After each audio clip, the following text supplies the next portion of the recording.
tervetuloa kanavalle. Tällä videolla mun on tarkoitus käydä läpi aihetta hengityksen merkitys hyvinvointiin, mitä se mun mielestä tarkoittaa ja miten mä itse ton hengityksen ymmärrän. Tällaista videoa on sinällään aika hassu tehdä, koska kaikkihan tietää, että hengitys on ihmiselle ihan luontaista ja sitä tapahtuu kaiken aikaa tälläkin hetkellä. Ja se on todella luonnollista, mutta nykyihminen on vähän luonnollisesta lipsahtanut, että me ei välttämättä elätä ihan luonnollisessa tilassa ja silloin myöskään asiat ei välttämättä tapahdu luonnollisesti. No mikä sitten nykyaikana niin kun on epäluonnollista, niin no ensimmäisenä mulle tulee mieleen niin kun ihan tämä vähän niin kuin työntekoyhteiskunta ja myöskin tämä kiireyhteiskunta, mikä meillä on, että joka paikkaan pitää ravata ja kauhealla kiireellä kulkea, niin mitä se tekee, niin elämä muuttuu todella helposti niin kuin suoriutumiseksi. Ja silloin oikeastaan ihmisellä ei ole muuta vaihtoehtoa kuin elää niin kuin sympaattinen hermosto aktivoituna, eli jatkuvassa taistele- tai pakenetilassa. Ja mitä tämä tarkoittaa hengityksen kannalta sitten tämä taistele- tai pakenetila, niin sehän tarkoittaa sitä, että silloin ihminen hengittää pinnallisesti ainoastaan tuota yläkeuhkoista. Ja pallea hengitys jää kokonaan pois, joka on sitten elimistöä rauhoittava hengitys ja saa sitten sut levon tilaan. Nykyajan työ ei myöskään kannusta elimistöä toimimaan oikein eikä myöskään hengittämään oikein. Että esimerkiksi tämä istumatyö, jota todella monella nykyään on, niin istuminenhän ei millään tavalla ole ihmiselle luonnollista ja siinä ei oikein hengityselimistö pääse kovin helposti toimimaan luonnollisesti, kun on kaikki ihan sumpussa hengityselimistö tossa. Ja sitten muutenkin, että vaikka ei olisi istumatyö, vaikka olisi tommonen seisova pöytä, jolla sitten niinku tekee työtä, niin siinähän sä seisot paikallas, että harvalla tulee enää liikuteltua käsiä tai liikuteltua nostettua mitään asioita tai muuta, joka voisi olla tämmöistä hyvää liikuntaa, että itse ajattelen, että esimerkiksi tämmöinen farmarin työ, joku maanviljelijä, niin siinä on aika hyvä esimerkki siitä, mitä työnteko voisi olla, että elimistöä liikutellaan, heinää heitetään ympäriinsä ja tehdään tämmöisiä oikein niin kuin liikkeitä käsillä ja vartalolla muutenkin, mutta ei mitään ihan liian raskasta kuitenkaan, mutta sillain, että saadaan stimuloitua kehoa. Kun ihminen syntyy tähän maailmaan, niin silloin yleensä kaikki luonnollinen toimii vielä oikein ja normaalisti. Mutta esimerkiksi tämä hengittämisasia, niin se voi aika nopeasti jo lapsellakin kääntyä sitten tuohon suuhengittämiseen, varsinkin jos vanhemmat sillä tavalla hengittää. Ja kehitysvaiheessa toi suuhengitys on tosi huono asia, että ihmiselle olisi luonnollista, että jokapäiväisessä elämässä sulla olisi suu kiinni, eli hengität nenän kautta, ja sitten myöskin sun kieli on tuolla kitalaissa ylhäällä kiinni, ja tää vaikuttaa sun kallon kehitykseen, ja esimerkiksi siihen, että mahtuuko sulla sitten tulevaisuudessa sun hampaat sisälle vai tarviiko poistaa hampaita, kun ne on niin ruuhkasti siellä, että ne ei mahdu ja hampaat kasvaa vinoon, tarvitaan rautoja. Ja tää suuhengittäminen ei vaikuta pelkästään ainoastaan niin kuin kalloon fysiologisesti, vaan ihan kallon sisältöön eli aivoihinkin. Englannissa on tämmönen haukkuma-sana, että toista haukutaan mouth breatheriksi, eli suun kautta hengittäjäksi.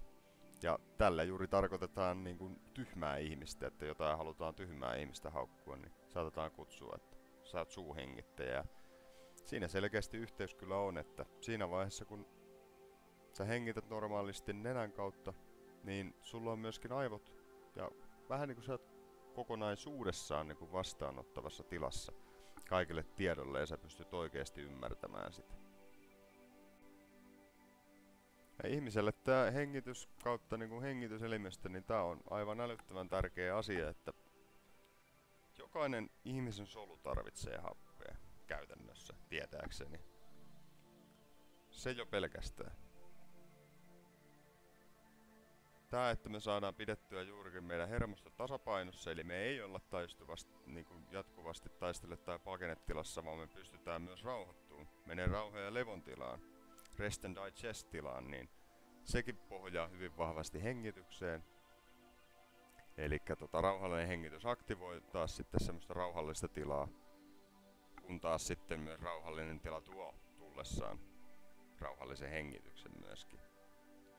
Ja sitten pelkästään tämä niin hengityselimistön oikeanlainen liike, niin silloin ihan tarkoituksena myöskin hieroa sisäelimiä. Eli kun se palleja tuolla toimii oikealla tavalla, niin silloin myöskin sisäelimet ja muut niin saavat sinne sitä oikeanlaista liikuntaa ja liikettä, mitä ne kaipaavat. Ja muutenkin kaikki rakenteet, mitä tuolla kehon sisällä on, niin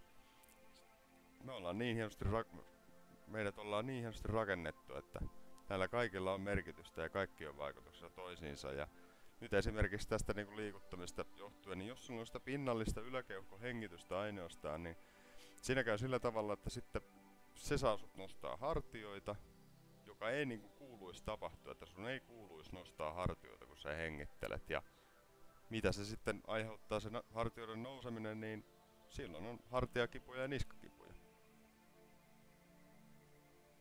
Se oikein tuolta syvältä tuleva nenähengitys liikuttaa palleaa. Pallea tukee myöskin alaselkää, eli toimii todella tärkeänä tukena niin kuin keskivartalolle.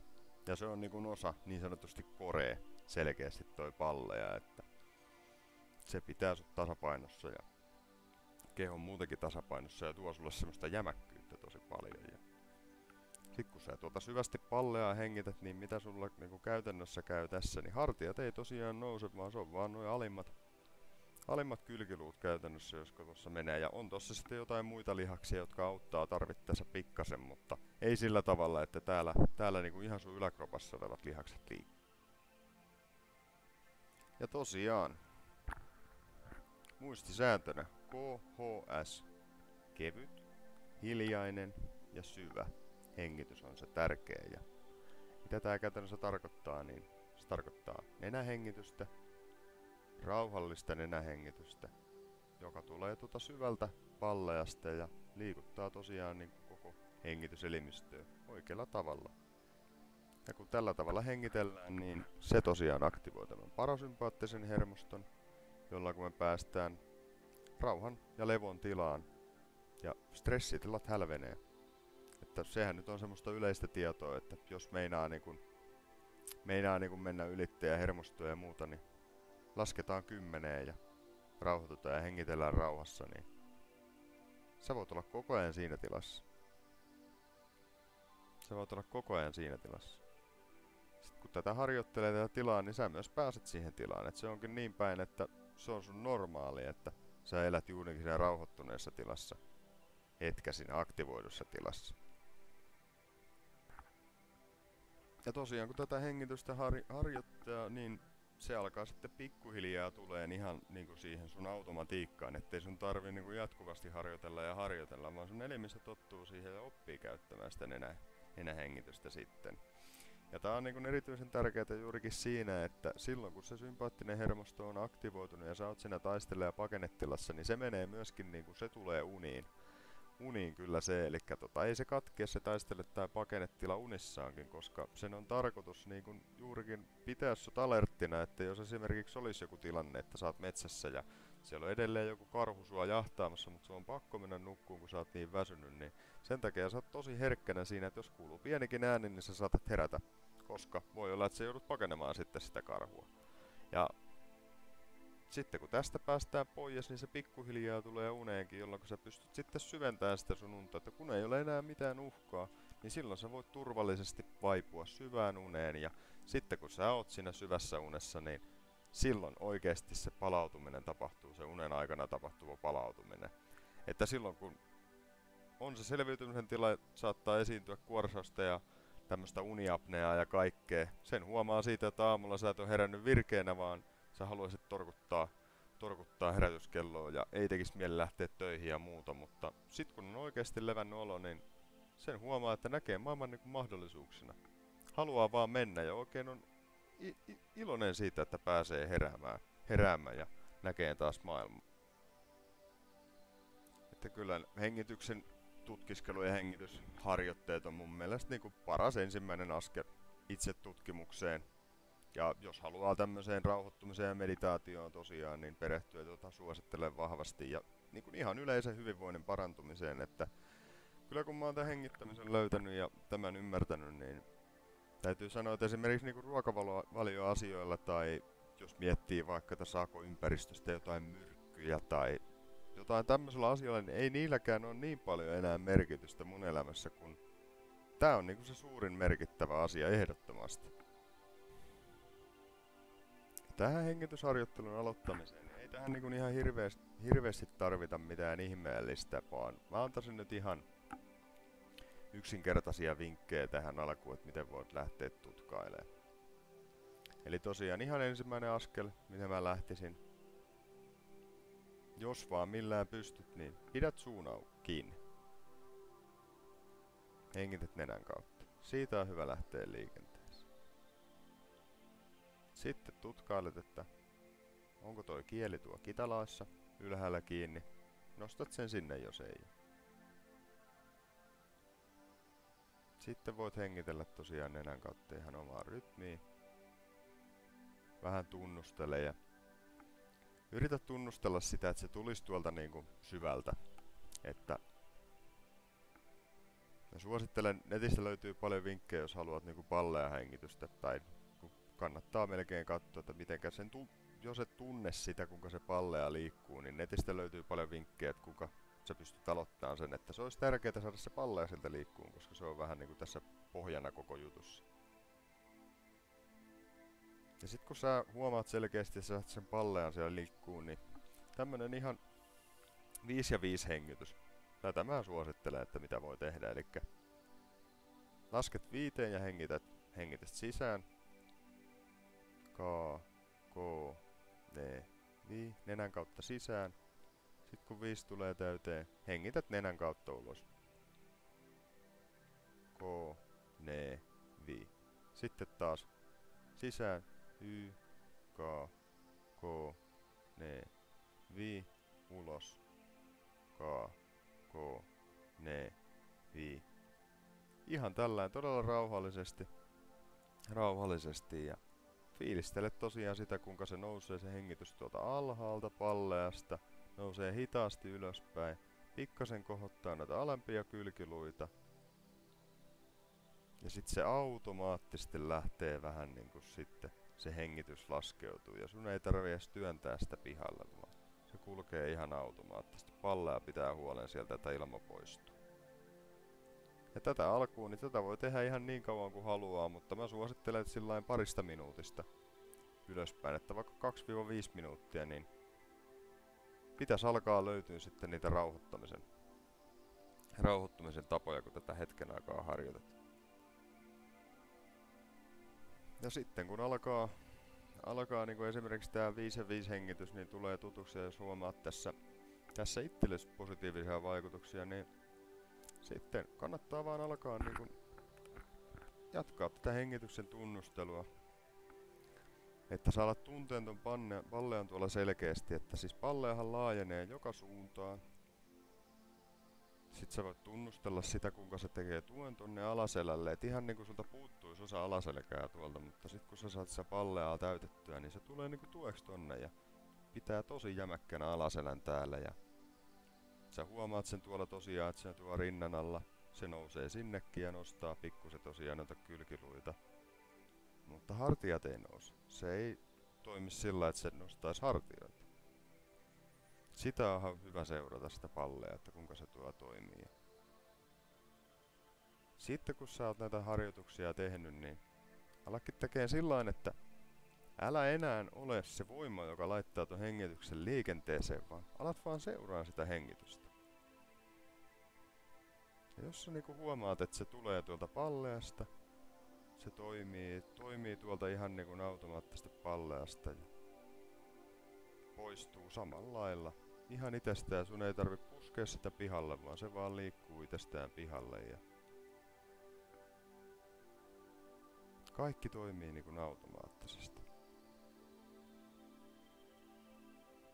Sä voit sitä fiilistellä, että kuinka kevyttä se on ja kuinka sun elimistö osaa niin kuin itse hoitaa tämän hengityksen. mä oon alkanut tätä vaan sitten seuraan käytännössä tätä hengitystä ja ainoastaan sitten akuutissa tilanteessa, jos on esimerkiksi tullut joku stressaava tilanne tai muuta, niin sitten tulee lähinnä käytettyä pienenä apuna sitten tämmöistä niin kuin vähän voimakkaampaa palleja hengitystä, mutta joka päivässä elämässä nyt mä en nykyään muuta kuin seuraa tätä mun hengitystä. Ja tää hengityksen seuraaminen on myös tosi hyvä askel niin kuin meditaatioon, että sun ei tarvi enää sitä hengitystäkään miettiä, vaan sä voit fiilistellä niin kuin ihan tyhjyyttä. Sun ei tarvi keskittyä mihinkään, kun se hengityskin toimii automaattisesti. Oot vaan paikallas, et keskity mihinkään. Ajatuksia saattaa tulla mieleen, mutta sun ei tarvi niistä välittää. Älä viihdytä niitä. Anna niitten vaan olla, anna niitten vaan mennä. Uusia ajatuksia tulee, uusia menee. Ne vaan sulaa kaikki pois. Voit pitää silmät kiinni, jolloin se on ehkä vähän helpompaa. Mutta myöskin ihan semmonen, että silmät auki. Tarkkailla vaan ympäristöä sitten siinä ja tosiaan antaa se hengityksen rullata.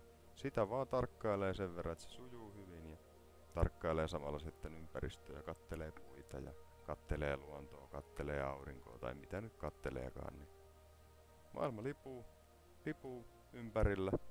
Siitä ei tarvi välittää, mutta sä oot rauha ja levon tilassa. Sä voit hyvin.